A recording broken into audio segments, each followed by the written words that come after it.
Hi, my name's Chuck Fall, and my guest tonight is Ashlee Gruver.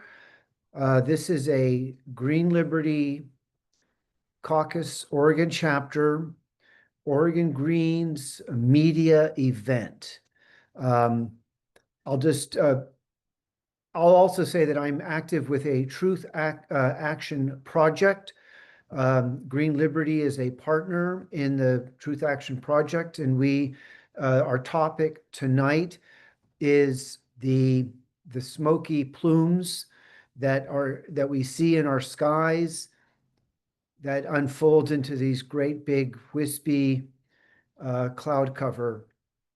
And Ashlee's going to report on this with a screen share.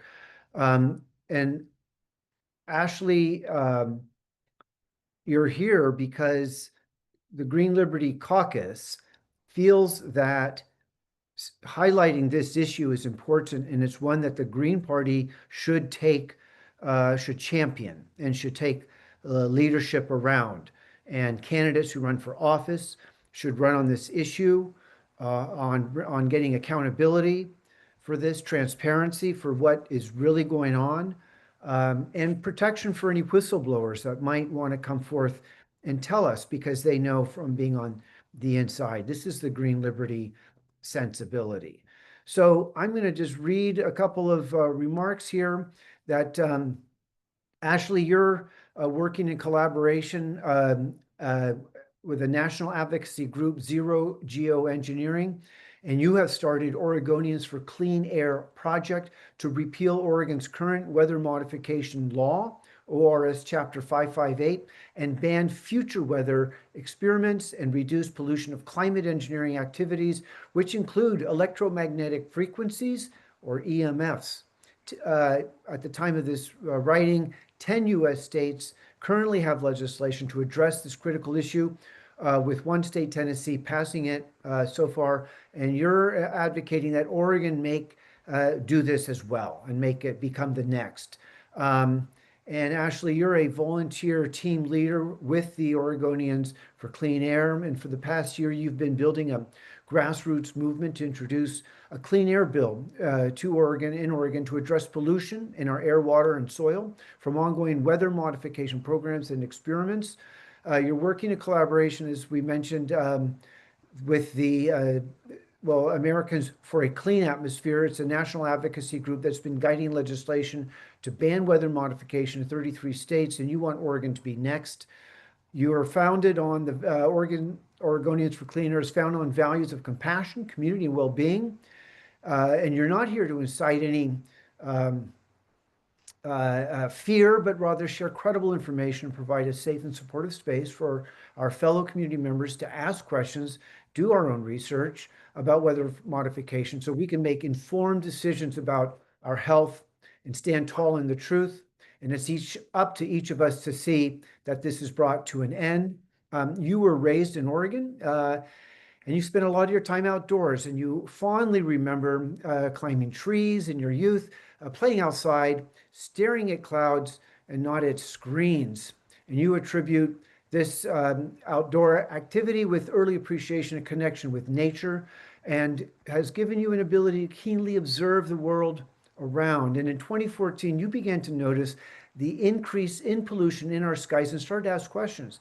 And it wasn't until 2020 that you began to find some answers about the weather modification. And ever since, you and your partner have been working to raise awareness about the impacts of weather modification by hosting community events, sharing information and resources, and now working toward legislation.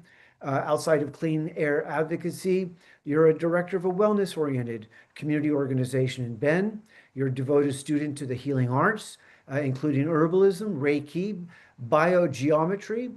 All of these have supported you on your healing journey and have helped you build the capacity to serve people on the planet. You love gardening, cooking, hiking, reading, dancing, and spending time with friends and loved ones, and especially honeybees, where you hope to someday become a beekeeper.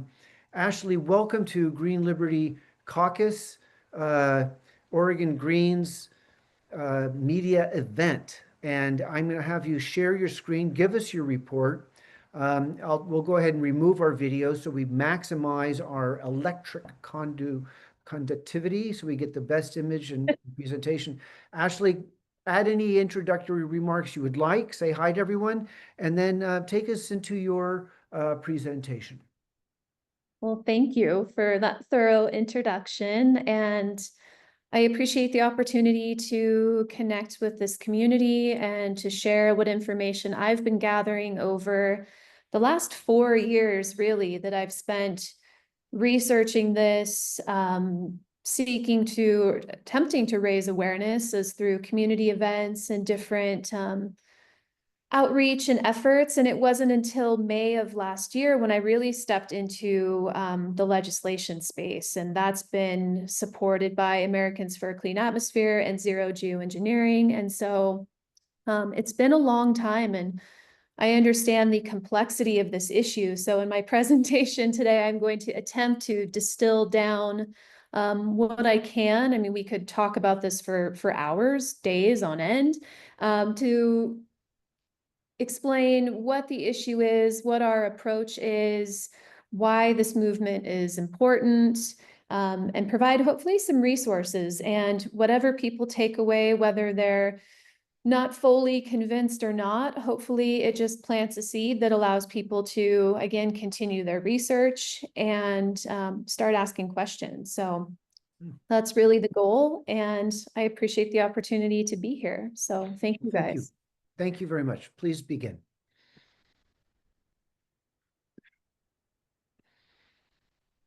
All right.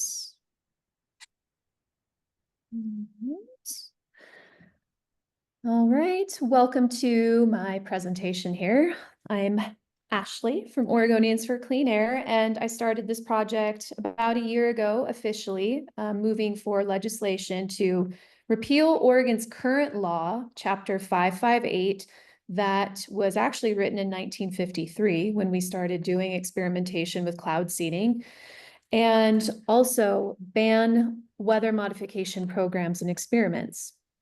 And of course, as I shared, I've been doing research and really studying these things for a lot longer, and look forward to sharing that with you.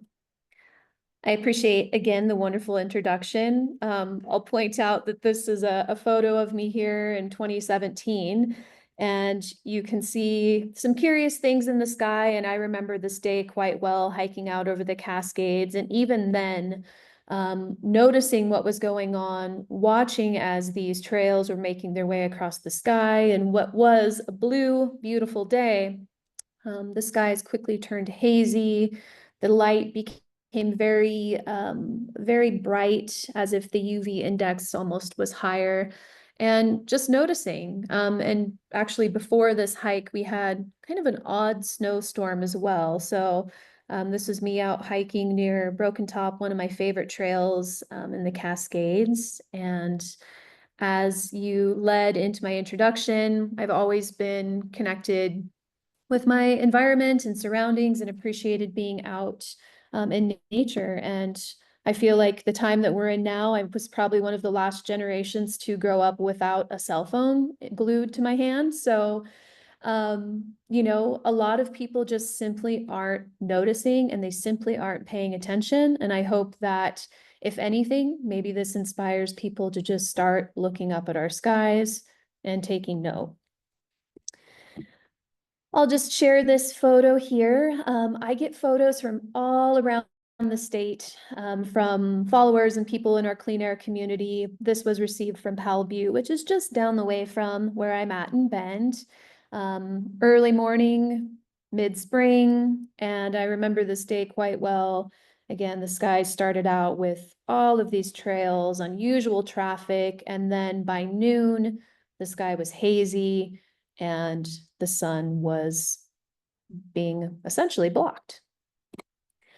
And so again, the mission of Oregonians for Clean Air is really to repeal our current law and then ban weather modification programs and experiments moving forward. And at this time, we are still seeking a sponsor in the Oregon legislature to carry our bill.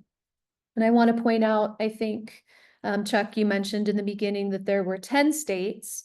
As of today, there are 33 states that have introduced legislation, and I'll speak more about that later. Only 2 have officially passed, but at this point, we sure would love for Oregon to be a part of this conversation, and we'd love for Oregon to be next.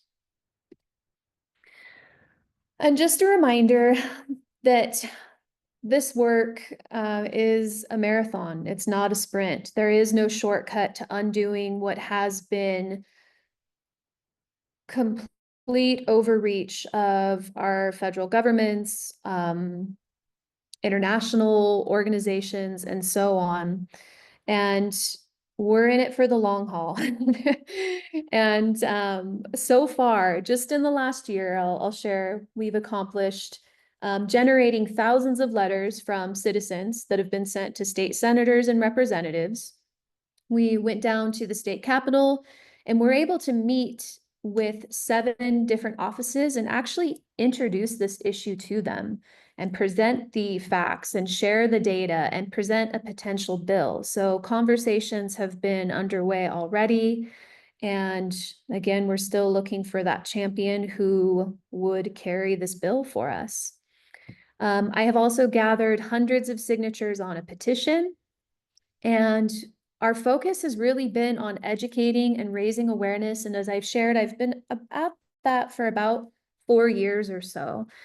And we've also hosted community events. I just did our Earth Day fair here in Bend, Oregon, downtown Bend. And we really enjoy being at events, connecting with community members, because we're able to connect with people of all ages. And that's a rare opportunity where a lot of our work has been on social media and other forms of outreach. And the response that we get from our community when we're out in public is really overwhelmingly positive. And so we continue to put energy into getting out in the community, sharing our message, and encouraging people to start asking questions. And of course, we've shared our flyers with people across the state, and they have led a lot of people to our work. And I'll point to the flyer here in a second.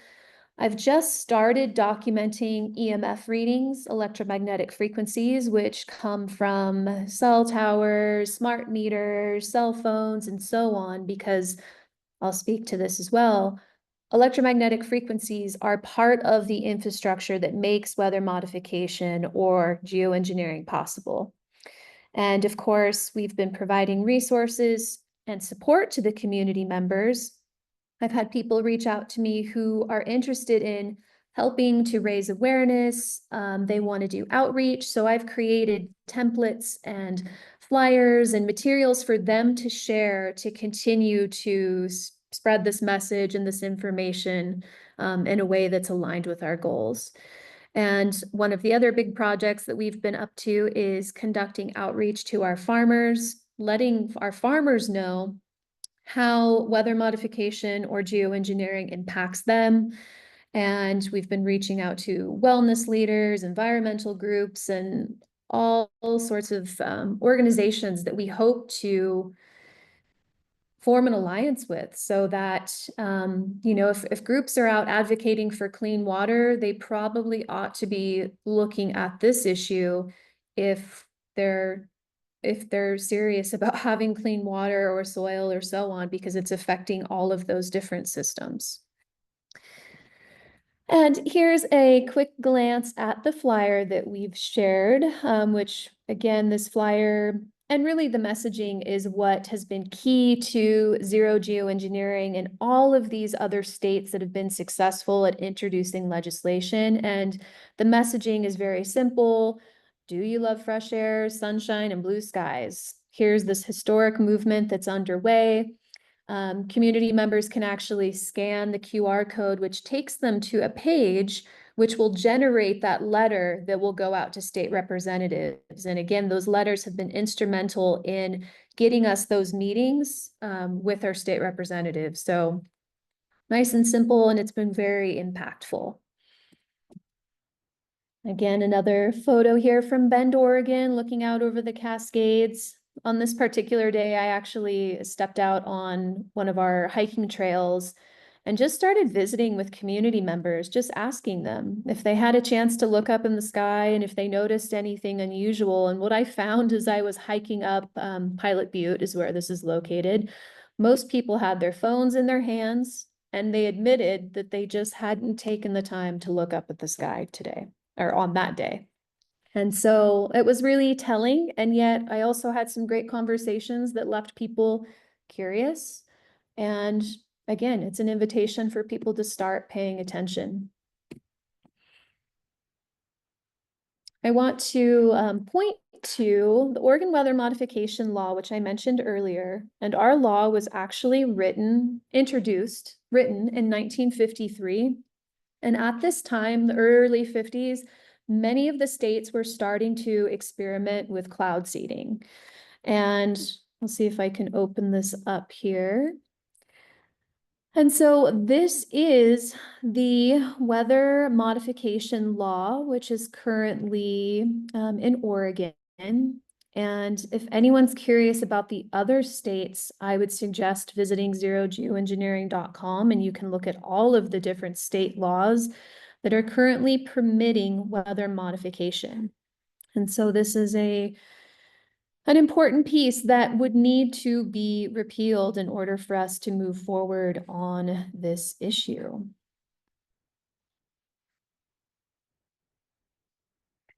And this document is actually a report that was commissioned by the Oregon Wheat Commission in 1950 to 1954, in which we were experimenting with cloud seeding to increase precipitation or increase rain. And at the time, again, this technology was very new, but it's really fascinating to go back and look at these older reports and just understand how long we've actually been using this technology for. And of course, this link down here will take you to the full report. This is just the cover sheet and then the abstract. So I definitely encourage you to explore that.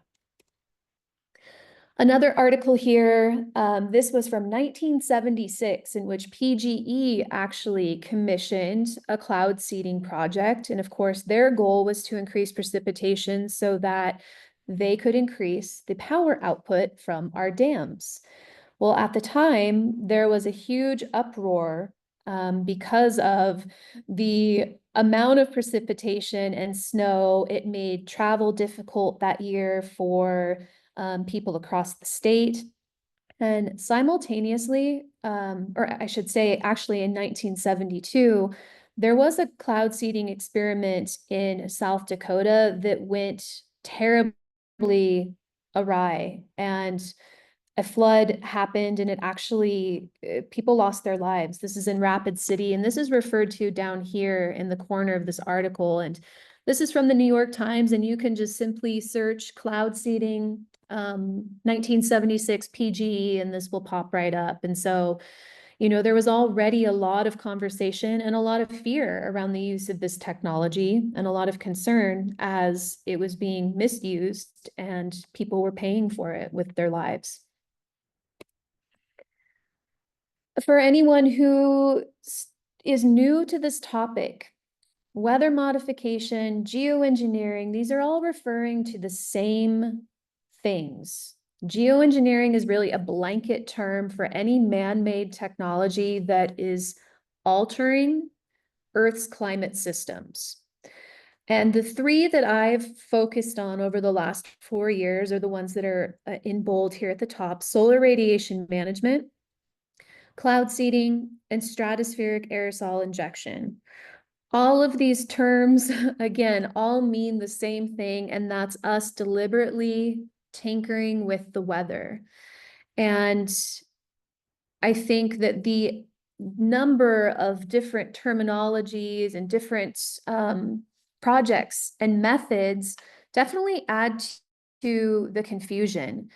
And I'll speak about the C word here in a second, chemtrails, and the fact that when you start looking for this information, it's critical that you use these terms, because if you're doing your research with these, you will find a whole world of credible information from projects to budgets to initiatives and so on.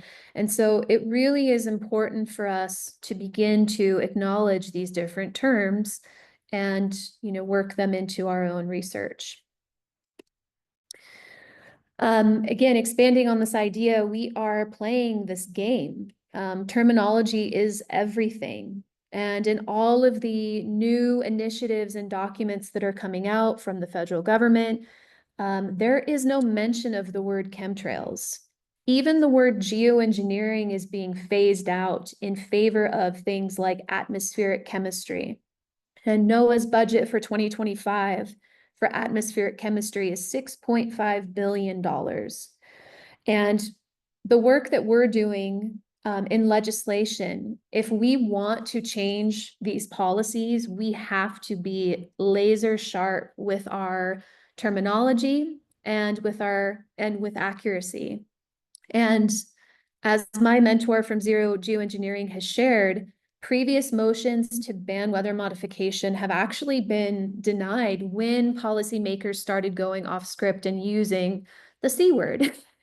And so and people, again, there's been so much conspiracy and misinformation around those terms that this really is critical that we begin to use the scientific terminology and all of the terms that are mentioned in these supporting documents and in the laws. Because if we start to name one aspect or one method of geoengineering, let's say we just prohibit cloud seeding. If we prohibit cloud seeding, all of the other methods could still be legal. And so it's really important for us to consider language and our words. They matter, and they certainly will help us find credible information when we're doing our research, because this is probably the most frequently discussed issue in all of the climate summits around the world. And my invitation to this community and anyone seeing this presentation is, can we collectively change our language so that we can change the mindset of our community and our policymakers? I've found that when I've started using these correct terms, I get a few blank stares every once in a while, but it doesn't shut people down. When we can use these credible terms, the conversation can continue, as opposed to the words that are riddled with misinformation and conspiracy. Coming back to one of the methods that I have been researching for a few years now, solar radiation management is again a hotly debated topic and is being discussed as a quote unquote option for us to fight climate change. And the idea is that if we can put enough particles in the atmosphere, we can create a haze or a blanket that would block the amount of sunlight reaching the earth so that we could cool the surface temperature of the earth while we quote unquote figure out climate change. Now, there's a few things wrong with this, and that is, by blocking the sun, what could we possibly be doing to our agriculture? We require sun to grow our food. Plants and animals require it for all of their life cycles. And by putting this cloud layer into the atmosphere, we really don't understand the balance that nature holds for us. And again, using particles that are heavy metals, microplastics, and sulfur dioxide are all common elements that are used in solar radiation management. They end up falling down to earth and have an effect in our ecosystem. And they can actually be suspended in the air for days and months on end. And these aren't just typical particles and dust. These are nanoparticulates. And the issue with that is that they are extremely volatile, and that they can be absorbed and cross our blood-brain barrier, which means they can reside in soft tissues and they can become very disruptive. The other method that I've been researching is cloud seeding, which again, we've been using this since the 1950s. And still to this day, it remains debated whether it can increase precipitation or not. And this technology uses airplanes to disperse specifically silver iodide into the atmosphere. And its goal, again, is increasing rainfall. Well, even after 70 years of its use, it is still very unpredictable. And the big question is, who wins and who loses? We cannot create rain. We can borrow moisture and precipitation from somewhere else. So there have been a lot of accusations on the international arena of countries arguing over who is stealing water through cloud seeding. And we've seen this used in the Beijing Olympics. They've used cloud seeding. It's well documented that some of the ski resorts use cloud seeding to generate snowfall. And so it's very widely used. Idaho actually has one of the largest cloud seeding operations and programs in North America. And that is easily found when you search that. And on a federal level, we've used cloud seeding in warfare. And I'll refer to the Vietnam War, specifically Operation Popeye, in which we flew 2,600 cloud seeding planes over that area as an attempt to drive out the opposition. And of course, our troops were on the ground during this time as well, and just absolutely flooded everyone out and really destroyed that landscape just through this increased precipitation. All of these things have currently been operating under the guise of research. And this is a really important document. It's about 44 pages and it's linked down here at the bottom. That was issued in 2023. And there's some really interesting things in here that acknowledge what we know about this technology. Now, in this particular report, they're talking about solar radiation management or solar radiation modification, which was the first one I introduced about dimming the sun to cool the planet. And so in this report, they acknowledge what the potential risks are. They acknowledge the infrastructure that is needed, which we'll talk about here in a second, using electromagnetic frequencies via satellite and ground-based networks. And this page here on the right-hand side actually shows the different aerial laboratories, if you will, that are used to deliver these payloads. So again, cloud seeding and solar radiation management typically use planes to disperse particles into the atmosphere. Now, for solar radiation management, those particles tend to be heavy metals, microplastics, and sulfur dioxide. For cloud seeding, it tends to be silver iodide. And people often ask me, how could someone pilot one of these planes and knowingly do this? I don't have a clear answer for that, but I will point out that one of these planes is actually unmanned. And some of the larger planes can carry payloads of 30,000 pounds. So you can imagine the amount of material, again, this is nanoparticulate. You can imagine the amount of material that is possible to be carried in these planes. And it's important to point out that these are not commercial planes. There's not passengers on these planes flying to LAX. These planes are specifically outfitted or retrofitted for this activity. And so these are all of both NOAA and NASA's aerial laboratories. And so this is a really key document. from recent times to refer to how this is being positioned and how it's been able to kind of slide under the radar of a lot of our citizens under the name of quote unquote research. I mentioned that solar radiation management uses aluminum, barium, strontium, and other heavy metals to disperse this layer into the atmosphere that is meant to block the amount of sunlight reaching the earth. We know, this is well researched, that heavy metals, whether they originate from our pans that we're cooking with or our soil or falling out of the air, are extremely detrimental to our health.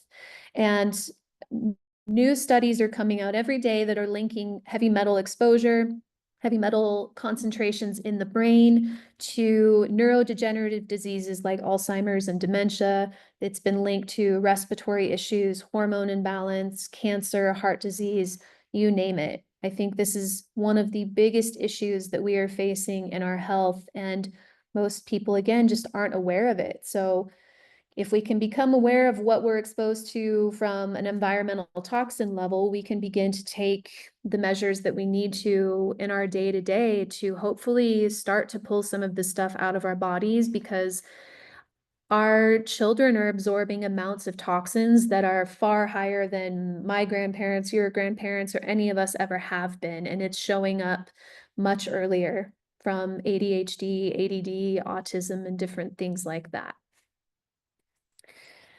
The connection of cell towers to weather modification, and not specifically just cell towers, but weather modification relies on frequency-based technology that monitors, predicts, and can even control the weather. And this is all part of an interoperable system that is used for weather modification. It includes satellites, it includes HARP, and HARP is not just one installment or facility in Alaska. There are many installments throughout the world. NextRad is another important one. There happens to be 2 or 3 of these installments in Oregon. And the one that I hope to be visiting soon is actually located in Pendleton at one of the airports. And they are, let me pop over here and just show you a photo of the NextRad radar map. So here's actually a photo of one, and people in the zero geoengineering community have started to get EMF readings from these devices. They emit extremely high levels of radiation. And let me see if I can enlarge this. This shows the map of all of the current installations around the country. And again, high level of radiation. These devices are being, or installments are being put near communities and all around our country. And of course, I've mentioned the cell towers, ground-based meters, and more. And I'll come back to solar radiation management for just a second. Using heavy metals are extremely reactive. And with specific frequency, these particles can be agitated, they can be manipulated, they can be heated, they can be cooled to steer weather systems. And so once these particles are in the air and they're interacting with moisture, with wind patterns, our ability to control weather patterns becomes quite possible through the use of this technology. So it's not simply spraying chemicals in the sky. This is a part of the infrastructure that makes it all possible. And I already mentioned the health concerns from the heavy metals, but EMF specifically is well documented and poses extreme health risks for humans down to our pollinators. And the Environmental Health Trust is actually doing some really amazing research showing how pollinators are impacted after just being exposed to electromagnetic frequencies for just a couple minutes.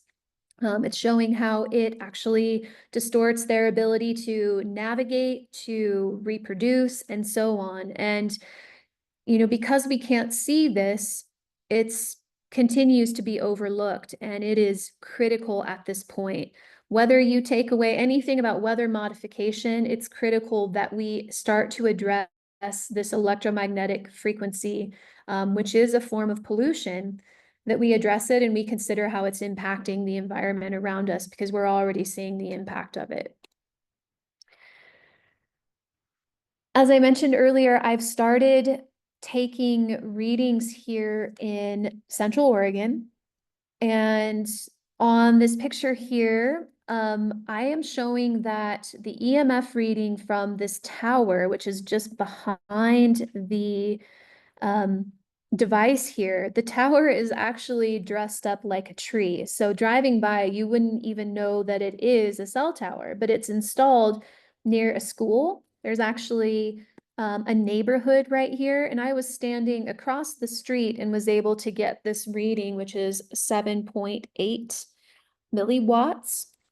And the amount that's been deemed safe, quote unquote, safe, by building biology, which is an empirical science, is 2.5.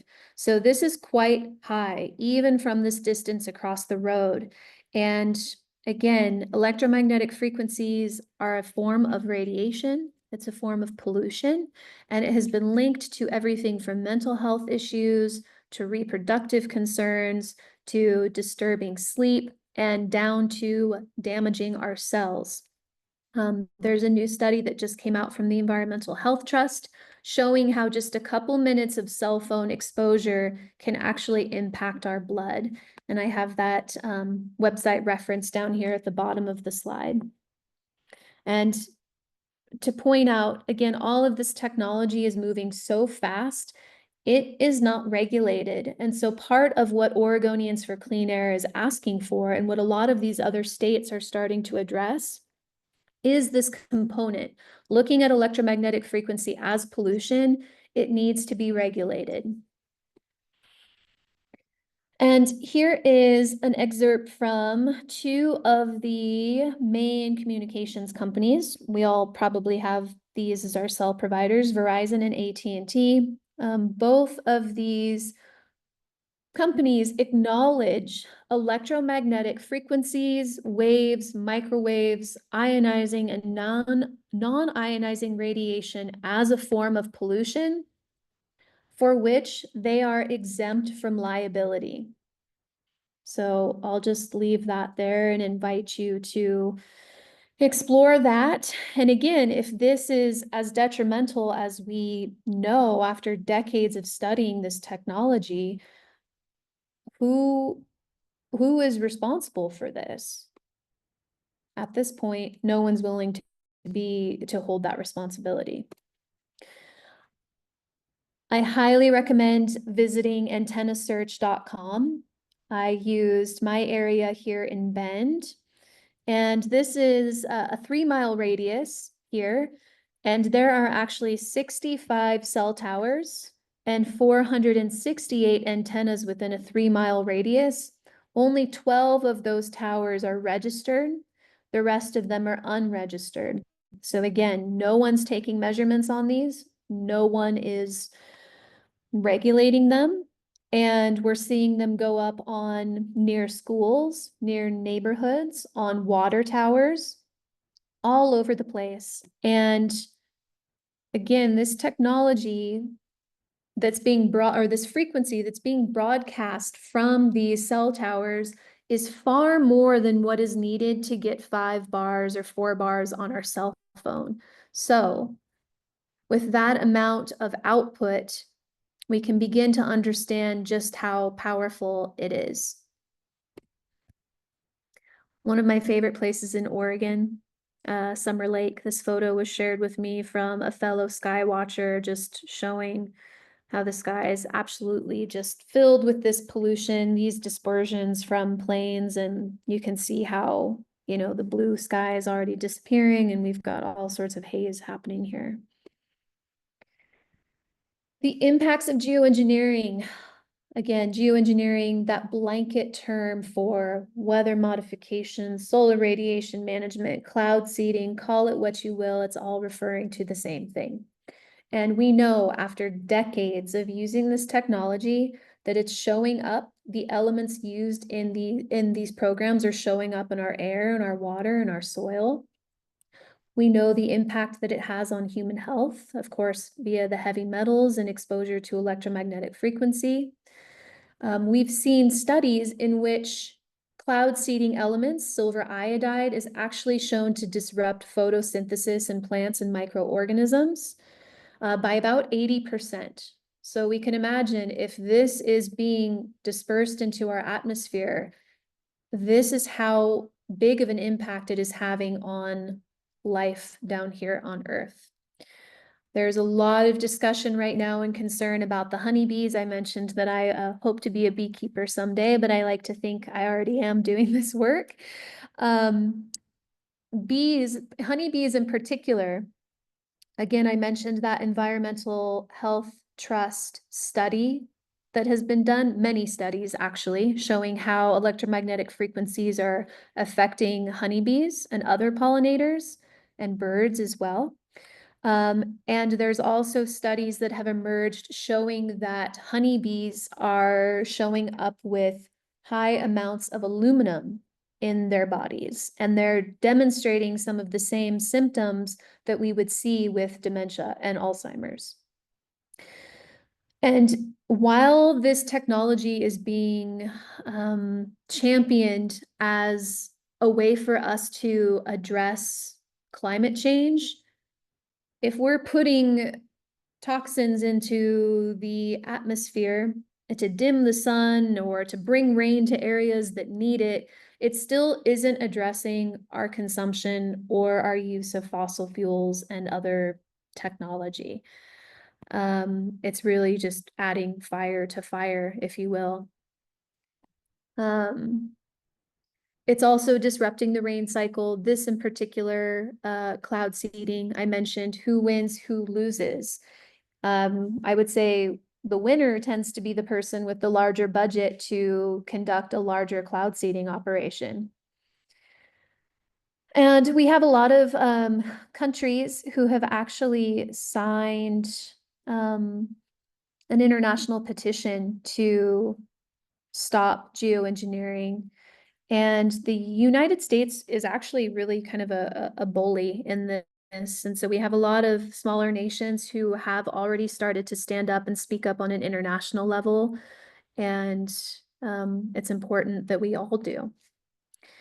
I want to point to geoengineering or again, cloud seeding, solar radiation management, and impacting increasing the severity of wildfires.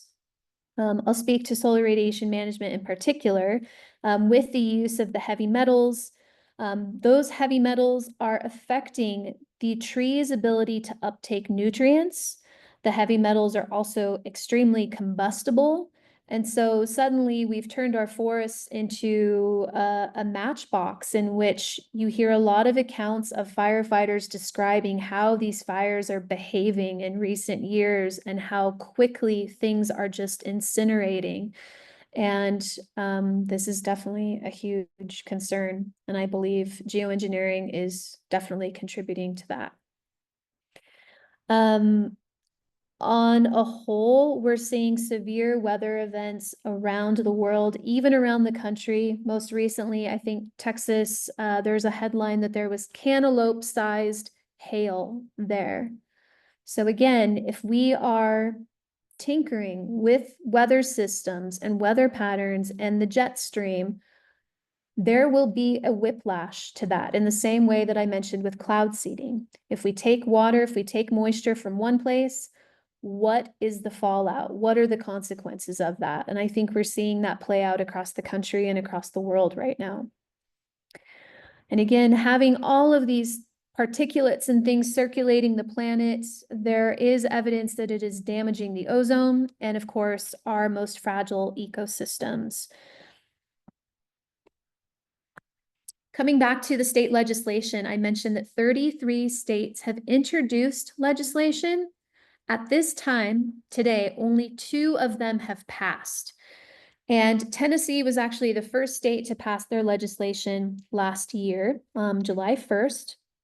And their bill was what my mentor from Zero Geoengineering would call incomplete, meaning it did not have enforcement and it did not have penalty, but it was a start.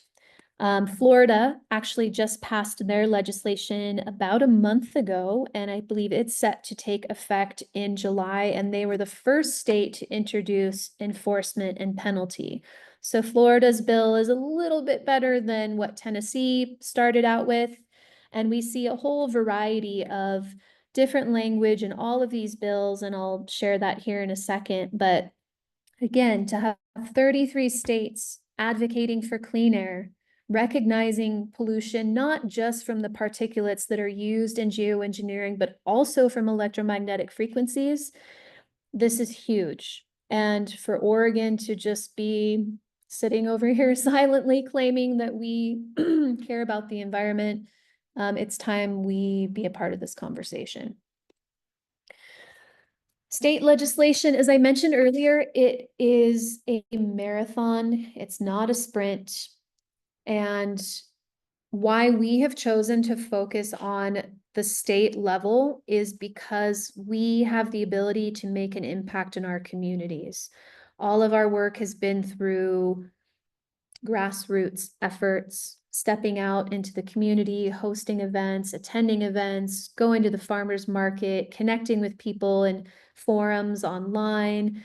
And we've seen a lot of positive results, and all of the thousands of letters that have been sent to our state offices have really been a huge help for this movement to gain traction. And right now, as I pointed out, Oregon has a law that permits weather modification. So technically, with all of our states having laws that permit this to happen, and that's at both the state and federal level, we have to change those laws because technically none of this is illegal. It's all lawful. And again, it's all being proposed or conducted primarily as quote unquote research. And of course, it is critical that we change the law here in Oregon, which is Chapter 558, as a starting point and ban future experiments and programs for weather modification. And ultimately, if we fail to show up in our states, as I mentioned at the beginning of the call, and this goes to global governments, we don't have a voice there. It's going to be a lot more difficult to get to that level, but we can continue showing up here in our communities and in our states, educating people, doing our outreach, and continuing to raise awareness and get support. And I want to point to this idea that we don't currently have jurisdiction over our skies. And there's a lot of conversation saying we only have jurisdiction up to a few hundred feet into the sky. I would say that that is a part of the problem that needs to be addressed. And so we don't look at this as a hurdle, but rather as an opportunity and a chance for us to have a conversation about this. If we can't control or limit what is being put in the skies that are coming down on our crops and on our children and on our soil, that is a problem. And it's one that we should be addressing with this legislation. A couple of the bills out of the 33 states, a couple of the most complete or comprehensive bills are coming from the following states: Vermont, Rhode Island, and Pennsylvania. And so I would definitely encourage you to visit zerogeoengineering.com and check these bills out so that you can read the verbiage that's being used.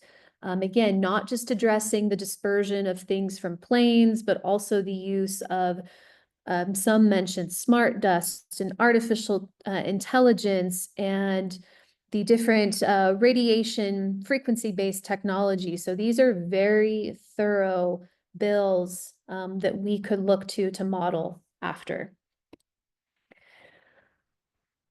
Time and time again, most will, we get a lot of comments that say that one administration or another will fix this issue.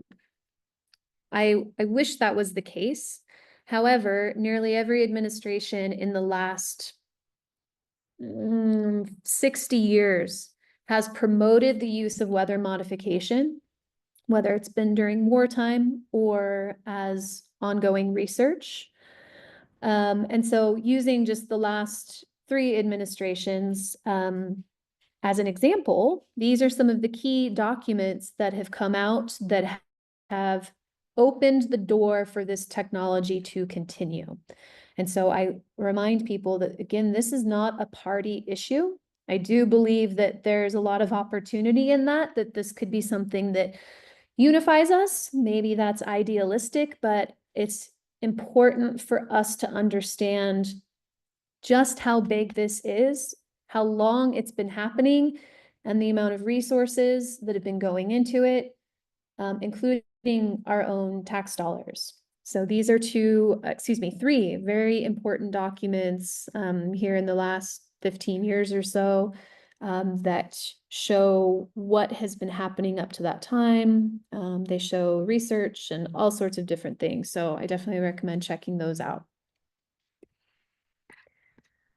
When I get asked why, I love coming back to this quote from Lyndon B. Johnson, then Vice President in 1962.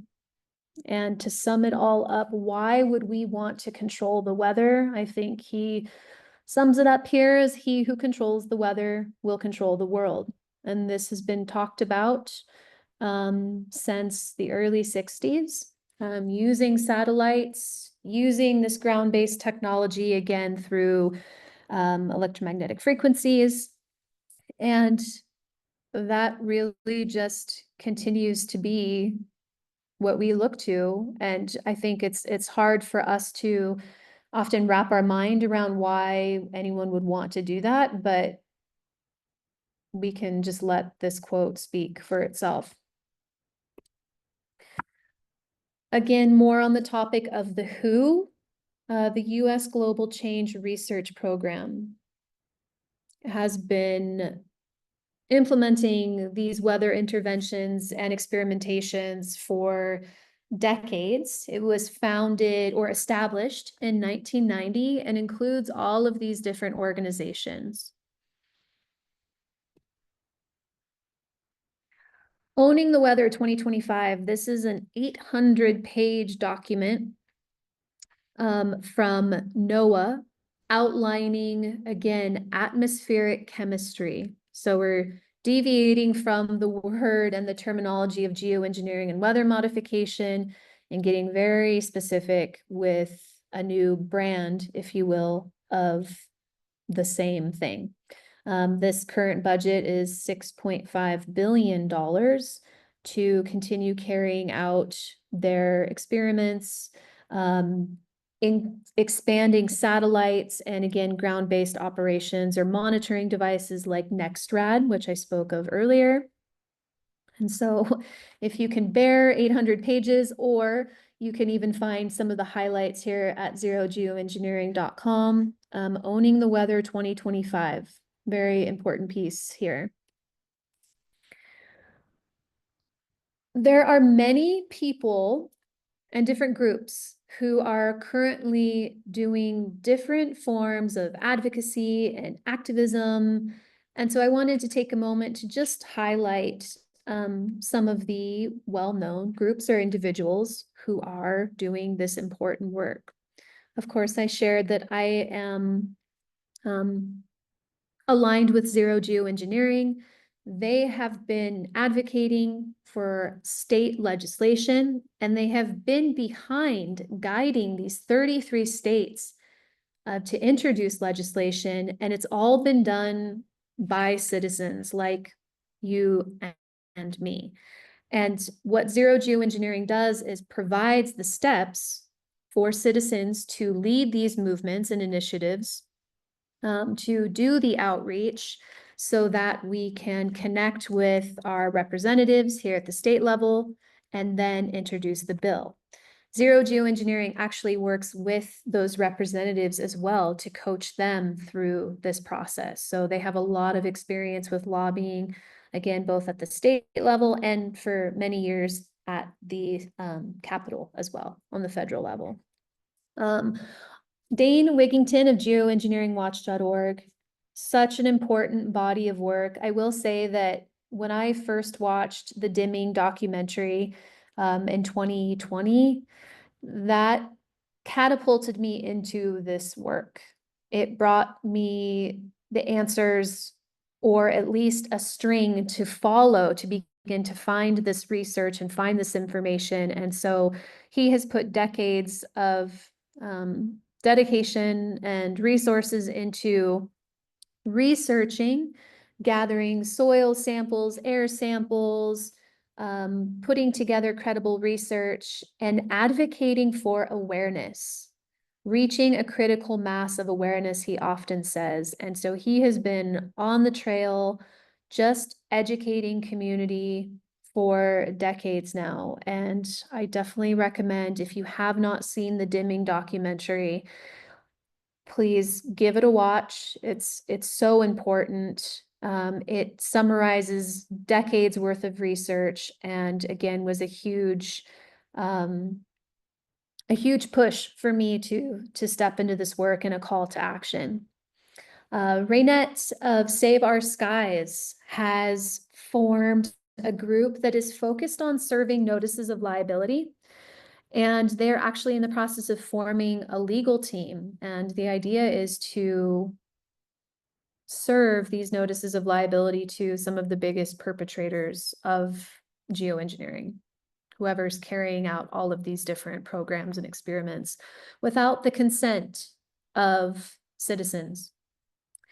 In doing all of that work, they're also helping citizens to organize and raising awareness. They do regular webinars and things to keep people in the loop, to share information, to share their latest research. And I will say that I think all of these groups are important. They're all taking a very different piece of this huge, huge issue and doing the work. And like I said, I wouldn't be here without all of them. So really, really great resources, all three of these. And I know there's others as well. And I think that they're all important. Lobbying, legislating is not for everyone. And so, you know, finding what speaks to you, if this is an issue that lights you up, finding a path to share that information is huge. And in calling on our community members to stand for clean air, what are some things that we can do right now? After receiving all this information, it can feel scary. It can feel hopeless. It's big. And it's going to take all of us to get this to stop. And so in a couple steps here, we suggest, first and foremost, sending the letter to the representative. It takes 30 seconds. You can visit this link, zerogeoengineering.com, Take Action USA, spelled out here on the slide. And the letter's already been drafted. And so you can see it in its entirety. You put in your name, email, zip code, and that letter will go out to your specific representative. And again, these have been so helpful in us getting meetings. We have had state representatives call up the Zero Geoengineering headquarters and ask, what is this about? I actually know nothing about geoengineering. And so it's been a great tool for us to educate our representatives and propose a solution. One that I advocate for always, always, always, that is a main goal of Oregonians for Clean Air, is simply normalizing conversations about geoengineering, weather modification, solar radiation management. Again, that C word has been suppressed for so long that people are afraid to ask questions. And so we invite you to normalize conversations, talking about the weather, noticing what's going on in the sky. We don't need to make accusations and point our angry fingers at the sky, but this needs to be something that we talk about with our children, that we talk about with our partners, our parents, our neighbors, our doctors, the grocery store clerk.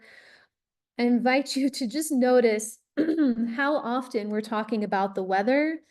And if we're going to continue to do so, this ought to be front and center.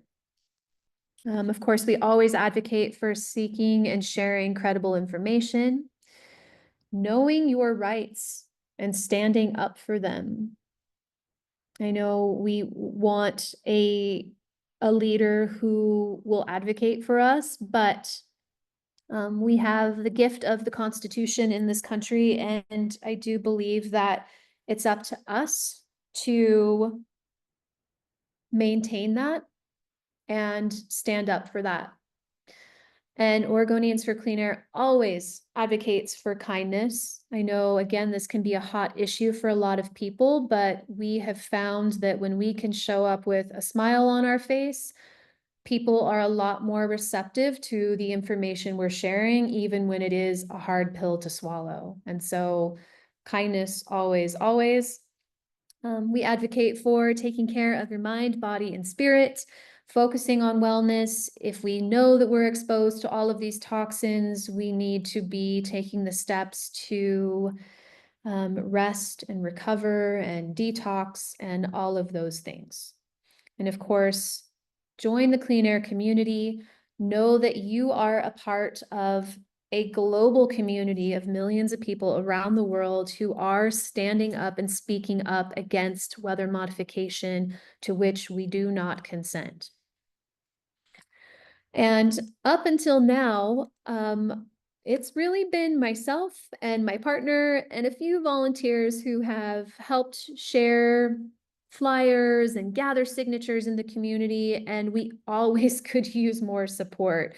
And that support could be at any level, whether it's just simply sharing this link with your family and friends, having them send these letters, whether you're hanging flyers in your community, gathering signatures, helping with outreach. Any of these things will help advance our outreach and our cause. And of course, I've created templates and resources which I share freely for anyone who's interested in doing this work. And so there's no guesswork involved. Everything's been created with the messaging that we've been successful with to continue to educate and raise awareness. So we have all of those resources and we're ready to share them. And of course, if you are called to do what I'm doing on the larger level, advocating for legislation, I would love to invite you into a meeting with my mentor from Zero Geoengineering and explore what the next steps are and how we can, again, further our reach. To touch on wellness for these times, to leave us on a positive note, what are some things we can do to take care of our health while we're navigating all of these different things? Highly, highly recommend reducing your EMF exposure. Again, EMFs come from our phones, they come from electrical wires, they come from our Wi-Fi routers. And so taking the time to simply turn off your phone, put it on airplane mode, turn off your devices at night so you can sleep without this energy continuing to perpetuate in your space. Spend time in nature. That's always been medicine for us. And it helps us remember why we're doing what we do. If you can, eat clean, healthy foods, increase your fiber, which helps pull heavy metals through the system. It supports gut health, which is all so important, again, in keeping these detox channels open. If you enjoy sauna or just getting a good sweat on, of course, that helps get all of these toxins out of the body that we're absorbing, whether it's from the air, the water, the food, they're everywhere. Hydrate, replenish minerals. We know that our soil, just from agricultural practices and over Overuse is depleted of minerals, so make sure you're replenishing your body.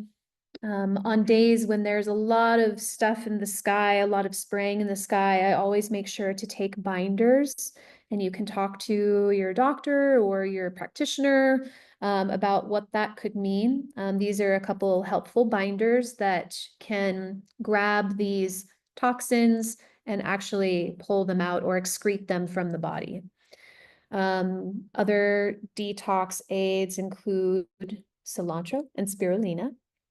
And maybe most importantly is simply don't get sucked into the negativity. Again, I know this is a lot of information to take in. I know there's a lot of controversy, and I know there's a lot of other things going on in the world that continue to grab our attention. And it's so important that we stay positive no matter what.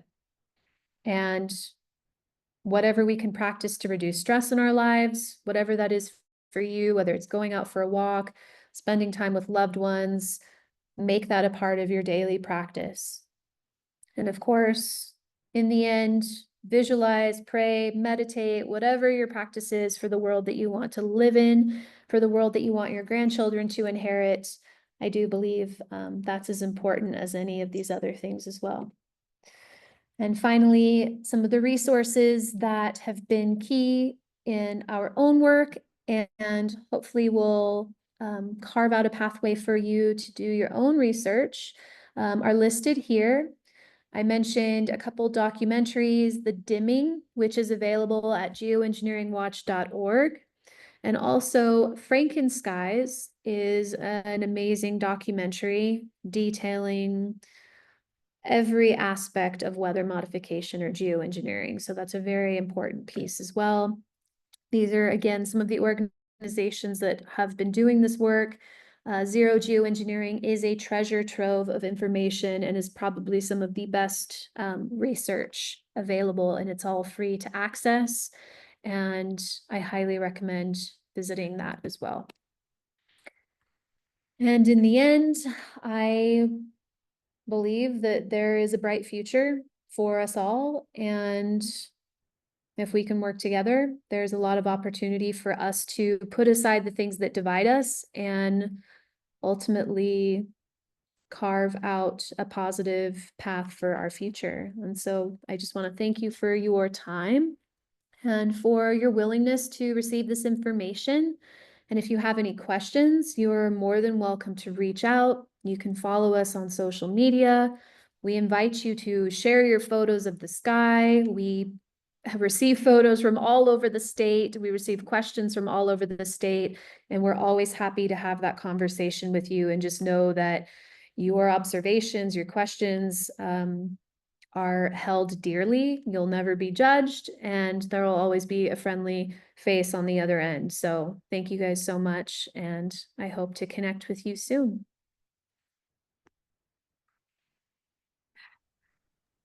Well, Ashlee, that was tremendous.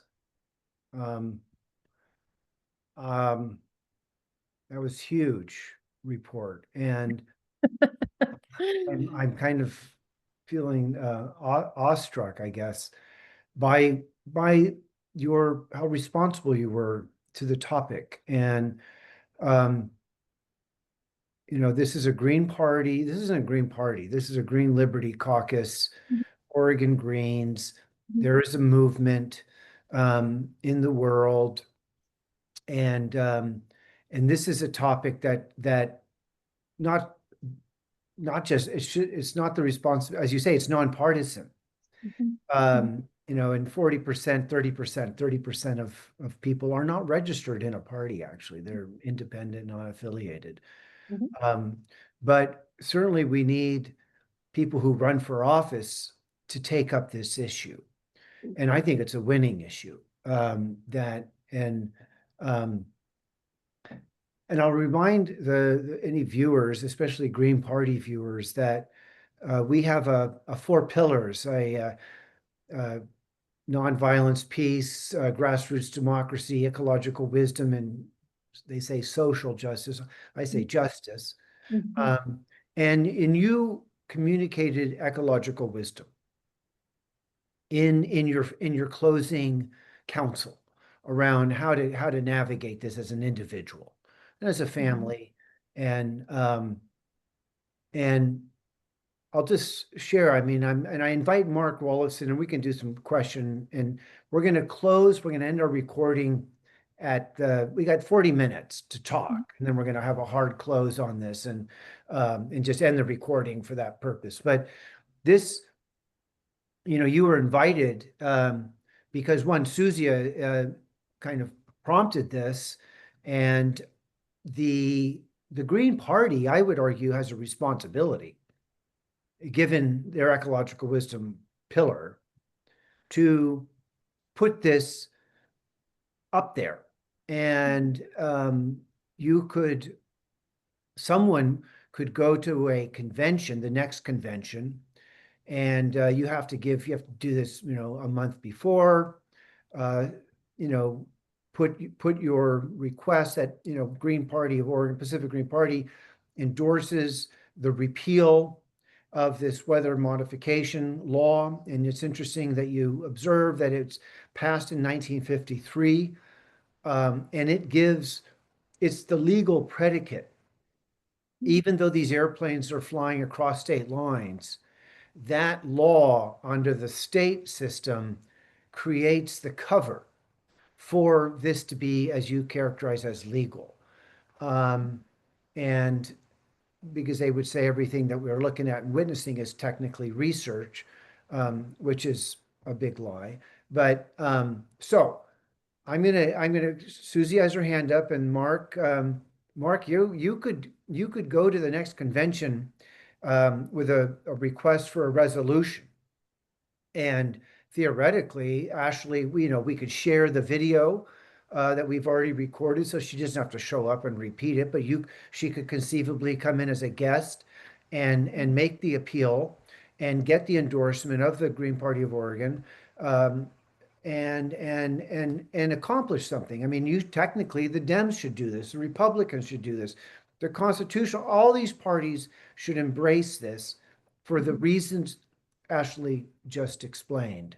And I'll say shame on anybody, and I know we're not supposed to shame people, but shame on anybody in the Green Party that would say this was a bunch of bogus, fake conspiracy theory.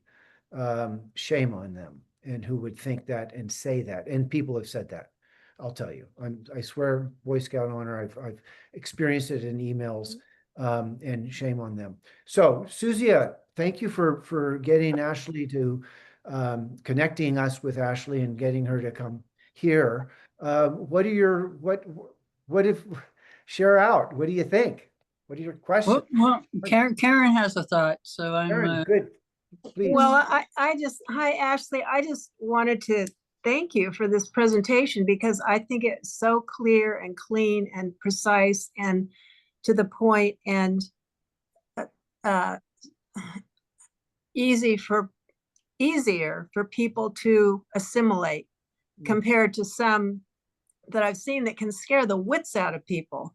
I mean, I just think you did a wonderful job, and I wanted to praise you on that.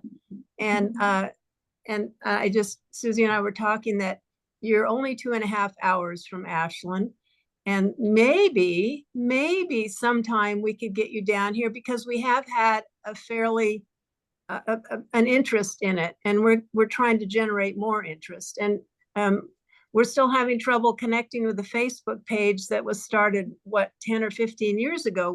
We're not hearing from them, so we may have to start our own or something. I don't know if you've heard from them, but I talked to many people, and I talked to these two people that claim to have had a lot of been pilots or been around airplanes a lot, and they swore to me that this is baloney, that these are trails that regular aircraft can do this and make the sky look the same way. And I mean, they're adamant about it. And I just let it go, because what can I do, but now I feel like I have more of a foundation that I can talk about this law for one thing. I didn't even know that existed. So, and then the other thing about it is what is in regular aircraft, Fuel. fuel. It's pretty nasty stuff too. And some would say that they're also have a part in this, the air quality, which you may know more about than I do, but there's definitely terrible chemicals in there, I guess it's to make their fuel more efficient. But anyhow, so yeah, I just think I just wanted to let you know that this inspires me, and I needed inspiration. And I think that you can inspire others as well. So we'll work on it. I'm going to interject and say thumbs up. And I want to make a quick observation that Department of Commerce and NOAA, all those pilots are subject to federal oversight under Department of Commerce. Whistleblower protection law does not extend to the Department of Commerce. There's an explicit carve out to not give whistleblower protection to pilots who are flying in federal air because they take an oath or whatever. Okay. Now we can flip this back to Ashlee. Maybe you want to respond. What is your name? Karen. Karen. Okay. Thank you. Ashlee, you want to just respond to what Karen said, and then we'll go to Mark. Respond on jet fuel versus deliberate dispersion. Yeah, why don't you respond to that? Because that's Mike Lee's assertion that these trails are the result of the airplane exhaust, if I understand him correctly. I'll also share with you that I read a Yahoo News article, and the Yahoo report said that these contrails, or whatever they're going to call them, are the result of airplanes passing through particulate effluence that has risen to that place. And the airplane passes through this thick area, like a garbage patch of effluence, and then sucks it in and then pumps it out and then and then we see it. So it's invisible, airplane passes through and then makes it visible. So there are all kinds of explanations for these plumes, some of which lay down and then there's an interruption, they stop, and then they start up again, which raises a question about, well, if there's effluence in the air, why would it just be there and then disappear and then and how would that correspond with an airplane fuel emitting through their fuel, then stopping and then starting it? Help us, Ashlee. This is really difficult to understand. It is really difficult to understand. I would point to a couple patents that are visible on geoengineeringwatch.org in which they show the planes that are specifically outfitted with sprayers, with devices. On the smallest level, we can see cloud seeding planes that are smaller, that have flares that are attached to the outside and how those flares release silver iodide. Now, cloud seeding, for whatever reason, is a very acceptable version of this for people. And we're really not asking for any deviation other than to understand that planes can carry different materials to achieve different forms of weather modification. And for whatever reason, again, cloud seeding tends to be very accepted widely, but it's these other methods that are still very hard for people to absorb. And I think, again, we see a lot of different phenomenon in the sky. We see these long trails that leave these giant plumes, and we watch them cross the sky all day. And by midday, the sky is silver, it's hazy, the sun has a ring around it. Maybe the temperature changes, and there's all of these subtleties that when you start noticing, you can observe for yourself.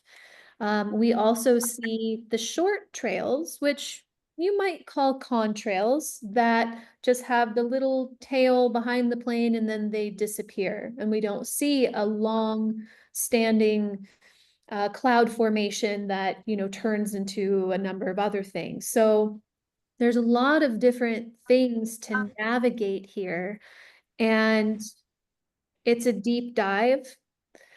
As far as the jet fuel goes, I'm not as versed on the output of that, but I will share that there is a document on zerogeoengineering.com that shares an initiative in which that is being researched. And my concern is that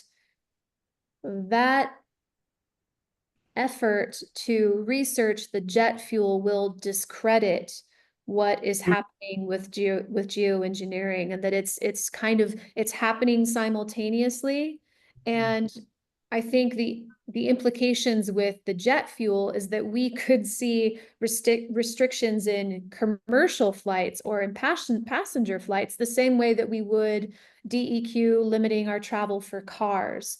And so I think there's two different things that are kind of happening here, and I don't know that it's an effort, but it's curious to see the two conversations kind of happening. And this one is accepted with the jet fuel, and yes, I'm sure it's nasty stuff, just like we've learned recently that the fire retardant that we dump out of the planes onto the forest fires is filled with heavy metals and toxins, and it's an environmental disaster again and again and again. And so we are starting to examine all of these different levels of human activities and what the impact is. I think they're all important questions, and they demand answers from the people who have been, you know, freely using this or knowingly using it. Thank you. Let's go to Mark, and then we can come back, Karen. Did you have a quick question for, let's go to Mark and then come back to Karen, and if you want to have her elaborate in any way. Okay. Mark, go for it. Well, thank you, Ashlee. It was a great presentation. And I think, you know, that there's a lot that needs to be addressed here. One is it just government planes are doing this, or is there corporate interests that are doing a lot of the spraying or that are involved in this? Because there's so little information. Like our media, you know, the mainstream media says zero about this. And I've recently heard Jimmy Dore talking about this, the Jimmy Dore show. And years ago, I heard Lee Camp talking about it when he was on RT America, and he's back on his own YouTube channel because RT America's got shut down at the start of the Ukraine war. It's Russia Today. But, you know, he's an American comedy journalist, and he was talking about this years ago, but, you know, brief segments, you know, a show or two. But for the most part, I think the reason that there's not more people here is because people, you know, don't know anything about it at all. And the media, you know, and considering that there's these documents in Congress that, you know, these federal documents that show that it's going on. And I can remember them back in the 70s, you know, that it was even more well known that when the ski areas in Colorado, because I grew up in Colorado, didn't have snow, they started cloud seeding back in the 70s. So that was a well-known fact. But then this more recent solar radiation modification is something that most people haven't heard of. So you know, there's obviously I would say an intentional level of silence around this for some reason. Like this is being done without consent, and so what are the forces behind? Because obviously there's some forces behind this that really don't want people to know about it, but they want to continue to do it. Do you want to speculate on those forces behind this? Do you know any of the corporations that are involved in this, but along with corporations specifically, no, but I will share that, again, these programs are being carried out on so many different levels. I do believe there's corporate interests.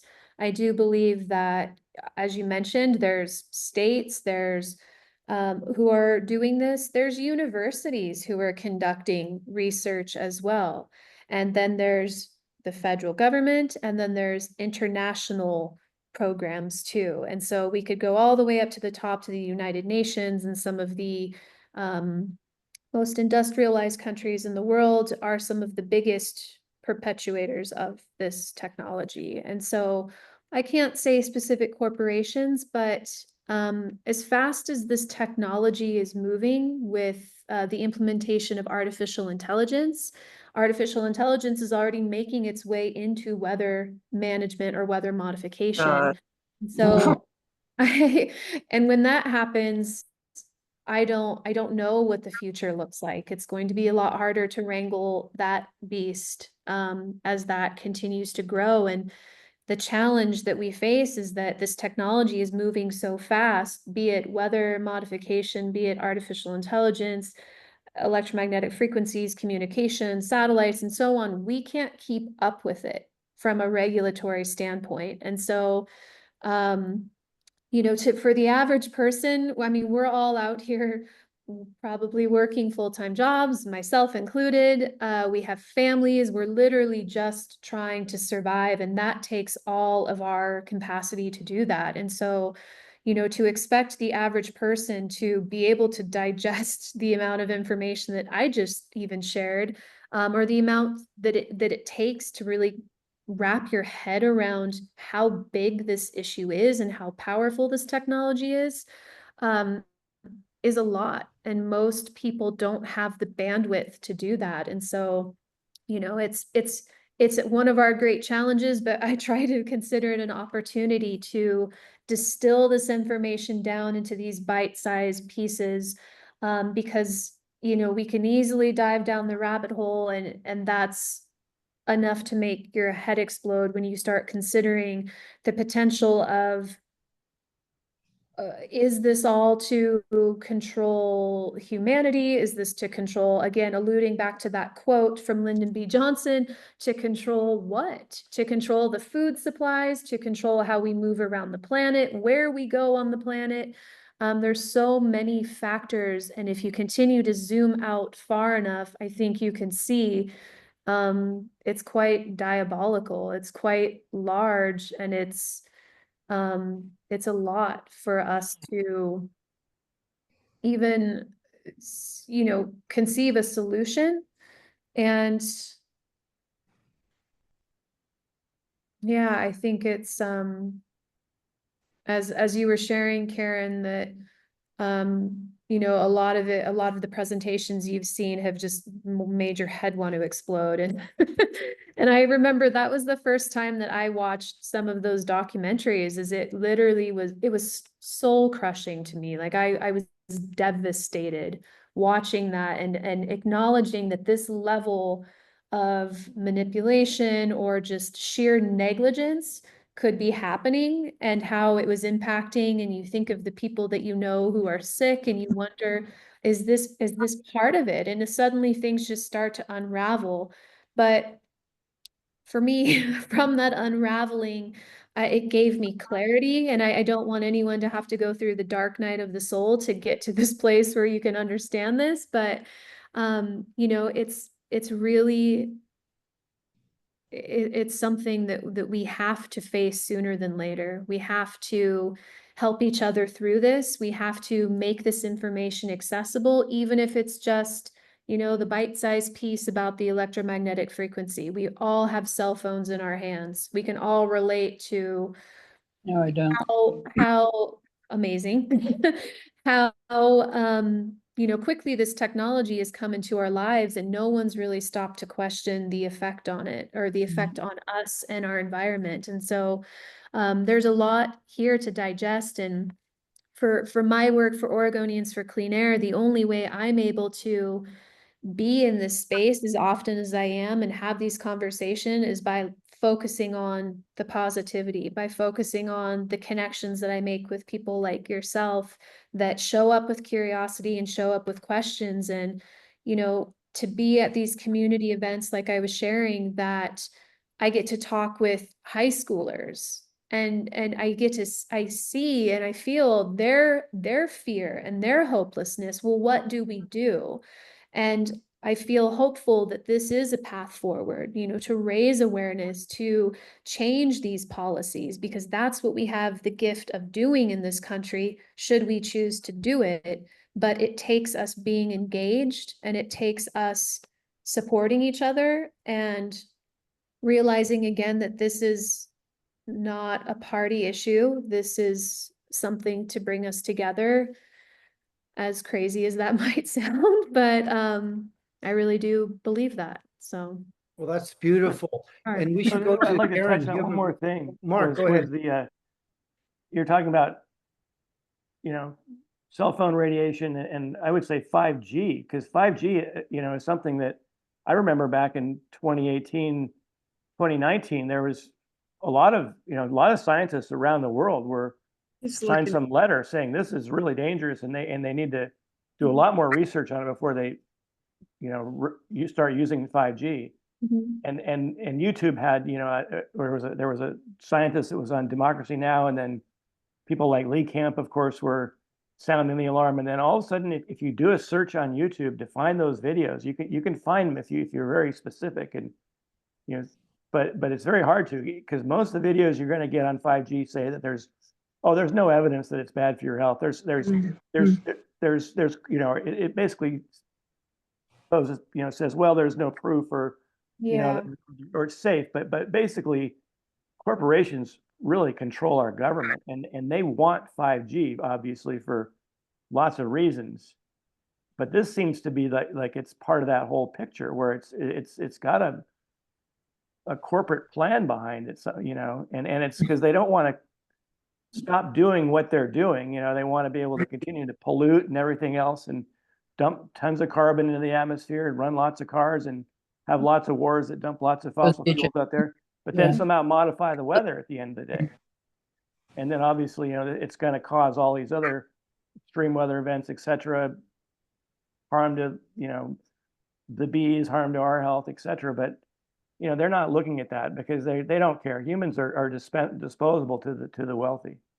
So that's what I'll just add to the. Well, let's go to Karen, and then I'm going to make a remark. Karen, go ahead.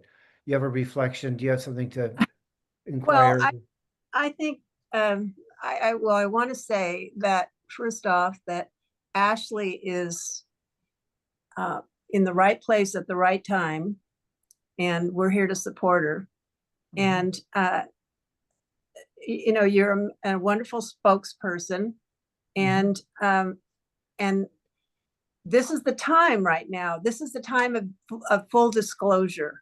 It says it in the stars. It says it in people's hearts. It says it in gardeners and farmers. You know, we know this has to happen, and we need people like you and Chuck for doing this to help guide us, and to first reveal the facts, and then to guide us and help, you know, help those that are not as articulate and all that. But I wanted to say also, the first action, once people are aware of this, well, first of all, I think health is very important. If you stress the health aspects, I think that's where you're going to grab people. There is a large movement in this country right now about health, medical freedom, but also our kids. We're a sick nation, right? And this is part of it, most likely, is adding to it. Is it adding to it? Ask the question, is this adding to it? So I think talking about that, and especially for our kids, I mean, you know, what do we want for our kids? What do we want for ourselves? What do we want for our kids? But let's see. So the first action is to repeal this chapter 588 or whatever, 558. And how is the best way to go about that? To start, you know, to move forward. I would say the steps that we are currently taking to get this conversation in front of our state representatives. A few of the offices that we've met with, I mean, this law was written so long ago, most aren't even aware of it. And when I first started this work, I wasn't aware that every state had a weather modification law either. And so I think, again, having these conversations with our representatives to get them to understand this is how long this has been happening, is important, as well as having those conversations in our communities. So that would be my starting place. And also, we've been gathering the signatures on the petition, and I know there's a number of petitions that have been done online. I have been, through my mentor at Zero Geoengineering, these steps that we're taking to send letters, to gather signatures on a handwritten petition, to share the flyers, to raise awareness, these are the same steps that have been taken in all of the 33 states. So we're not needing to reinvent the wheel, we're just needing to grow our awareness and, you know, continue to push it forward. Right, so that would be when we're asking people to sign the petition, we can have also that in our hands, and to their surprise that there was a law about weather modification way back in 1953. You know, Yes. this ought to be enough to wake people up. Just look up, you know, and yeah, yeah. But Yes. that's really all I have to say at the moment. So Let me, so Want to come back, if I could, go real ahead, go quick, ahead, Ashlee, I'm sorry. Mark's question, or just the discussion on the 5G. There is a lot of research, studies, videos on zerogeoengineering.com, and they also have, I don't want to call it a sector, but they have a website dedicated to 5G. It's called Right. Zero 5G. And again, there's a lot of information on there. Our reading that we took here in Bend, people are taking their readings from around the country and the world, and they're putting them on an interactive map. So we're starting to collect this data where it just hasn't been done by the same, by the organizations or the corporations who are actually installing these antennas or these towers. And what I learned recently is that on a single tower, with each cell, each of those different cells can be leased by different organizations. So you could have 5 or 6 different interests on a single cell tower, which I thought was alarming, interesting, and yeah, if nothing else, just really interesting. So what does that mean at different interest, and released by who? So Different, for instance, a cell tower has the different cells, those different Yeah. rectangular pieces. Right. Either a piece of those can be operated or used by different companies. You could have T-Mobile and AT&T on the same tower, or some of Oh, the right. towers you'll actually see a circle of those units, and you'll see another deck. It can even be split up like that too. So you can have multiple parties, if you will, using the same tower, and they're using different cells on that tower. So it just, So that would make it more powerful, more radiation, more, you know, impact. not on the- necessarily. I mean, I think maybe I don't know that there's a correlation between the size and the output. I mean, because I've seen a huge output from household devices that are bigger than cell towers. I've seen a higher reading on a smart meter than I've seen on cell towers. So size isn't necessarily indicative of the output, but yeah. I thought to get 5G, what they did was they put towers closer together. So they put more towers, you know, closer together to get 5G. Let me interject. I'm going to Yeah. interject. Okay, so because we're coming up on the top of the 2-hour mark, and we're going to just do a hard close on our event here for the purposes of not having a video go too long, because we could talk at length on so much. We haven't talked about Ninth and 10th Amendments. 10th Amendment is rights not taken by the feds are given to the states, but this is an usurpation. There's a whole bunch of elements to this struggle. Back in the day, when chemicals were first introduced in the 50s in a big way, there was never a question to the public, do you want chemicals in your Mm-mm. food? Do you want this? We were never asked. To Mark's observation, the corporations are behind this. They drive, industry. They want profit. So yes, we could say corporations are driving this to make profit from these airwaves that have been leased out by the federal government. And this is an element in this big scheme of dropping these nanoparticulate in the sky in order. Well, keep in mind, Chuck, that we were told better living through chemical engineering in the 50s.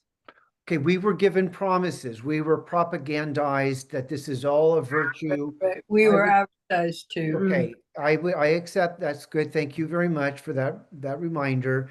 And we are told how good it is to have cell phones, how good all of this tech is, Same old, yeah. and so on. So, Green Liberty Caucus is working within the Green Party to influence it, to take up this issue, Ashlee. But we're also aware that there's resistance.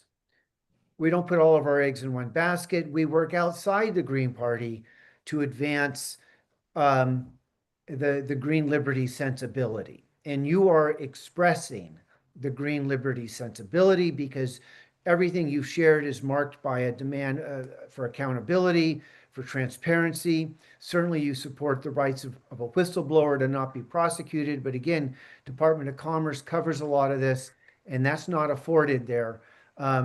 So I'm going to just close my remark and make an observation that this isn't just from corporations seeking profit.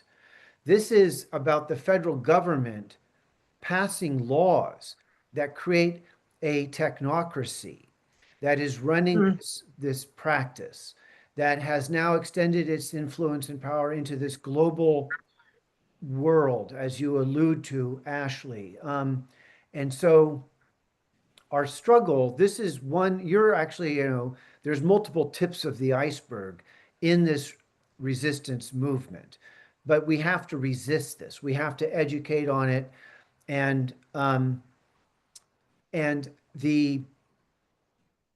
so the Green Liberty mission ultimately is a liberation coalition, nonpartisan across the political spectrum, to create a real democracy and not a fake one, because we have a fake democracy right now. Everything's bought and owned. So our movement, and I'm an advocate for the egalitarian society, where we follow the green model of decentralization of power, the empowerment of our locals. And I'll close with this: that big beautiful Bondugal of a bill, whatever that's called, has a provision where local states, cities cannot legislate against AI. 10 years. So the Donald is a complete ambassador for this technocracy. And this is bigger than just the plumes in the sky. The plumes in the sky are tools for this energy to be applied in this, whatever is going on to be done. So we are 190% in support of your work, Ashlee, and will be lobbying the Green Party to support this. And we should be lobbying all the parties, of course, to support this. And you found a perfect way to start. Let's just repeal the darn weather modification law, and let's stand up as a state against federal incursion and corporate domination in our skies. And let's fight back. And and I think the answer is going to be that we need to restore things natural. in our medicine, in our food, in our lifestyles, everything. Water in our air. Yep, this is the Green the Green Party should be up in arms about this, but they're sadly they're possessed and infiltrated and owned and operated by infiltrator establishmentarian types that don't want to have this conversation. But this is why Green Liberty exists, to compel the conversation. We're not gonna shut up and say nothing. Sorry. Okay, I ranted. I'm going to pass. Let's go around and give final closing remarks, and we'll end our recording and say good night. What are other people? So Karen, what we got to get Ashland strong in terms of this movement, and it's not just the chemtrail. It's not just the stuff in the sky. It's everything. It's our food. It's liberating from this, and it's such a shame that Oregon is so dominated by the Democratic Party, really, because the Yep. Dems, in this terrible irony, have really become, well, it's a duopoly still. It's a duopoly party, uni party, however people want to characterize it. But the Dems drank the Kool-Aid on the shots and all that program. So, and they drink the Kool-Aid on this stuff too. But you found a way, Ashlee, to just make it simple, boil it down to the concrete, real stuff. Unreproachable, your presentation, in my opinion. So, Susie, do you want to give us a closing remarks and pass the baton? Do you feel encouraged that we can build a movement and support Ashlee? Well, come back to me. If you guys don't say everything, I'll say what you forget. Okay, all right. We'll just go around. Anyone else want to share out? Karen, you want to have a? Well, I'll just, yeah, I appreciate what each of you has said, and I think we are on, this is a time not only of, ferreting out all the details, but it's a kind of a discovery. It's kind of a adventure into, well, I was going to say hell, but anyway, it feels like that sometimes.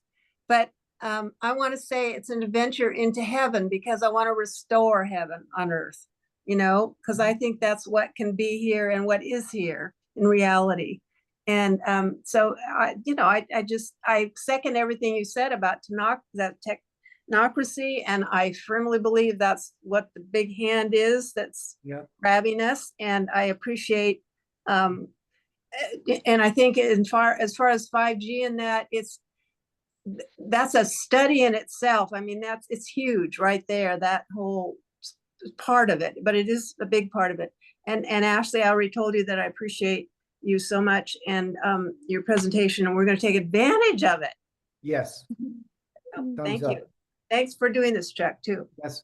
Mark, you have a reflection? Yes. As far as the health stuff, I really agree, appreciate hearing that, because I try to get out of cell phone range a few times a week. I live on the coast now. I go up to Cape Disappointment. When I lived in Colorado, I would just drive up Boulder Canyon and go rock climbing. I'm a rock climber, and there's areas where you can get completely away from any cell phone. Your cell phone doesn't work, and that's really important. And I turn my Wi-Fi off every night now, because I think it's really, it is really unhealthy. In fact, for years, I didn't actually have a cell phone until 2014. Everybody was getting them, and I was just outright refusing to have a cell phone. I would go back to the days when I would drive an old VW bus across the country from Colorado to California and go on a climbing trip with a few $100s in my pocket, and somehow survive and get back without a cell phone or anything. And, and it's not that kind of world anymore. I didn't have a credit card back then or anything. It's